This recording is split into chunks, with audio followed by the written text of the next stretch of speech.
ఏమి చెల్లాయి, కాబోయే బావగారిని ఏం ప్రశ్న అడుగుతావు అడుగు. దీని అర్థం ఏమిటో చెప్పండి.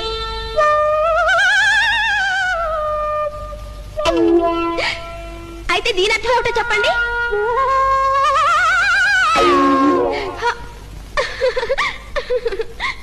ఏమిటమ్మా అలా వచ్చేసావు? నాకు అతను నచ్చాడన్నయ్య. నేను దేవుడు ఒక్కడే కదా అని 1 వేలు చూపించాను. కాదు, దేవత కూడా ఉందని 2 వేలు చూపించాడు. ఈ భూమండలాన్ని పరిపాలిస్తున్నది త్రిమూర్తులే కదా అని నేను 3 వేలు చూపించాను. కాదు, పంచభూతాలు పరిపాలిస్తున్నాయని 5 వేలు చూపించాడు. నేను అతన్నే చేసుకుంటానయ్యా. ఇంతకన్నా తెలివైన వాడు ఇంకెవరుంటారు? యావయ్యా పంతులు, వీడికి ఇన్ని గొప్ప గొప్ప విషయాలు ఎలా తెలిసిపోయాయి? వీడు ముష్టెత్తుకుంటున్న ఋషిశ్వరుడు కాడు కదా. అయి ఉండొచ్చండి, గంటలు తీసేసి ఉంటాడు.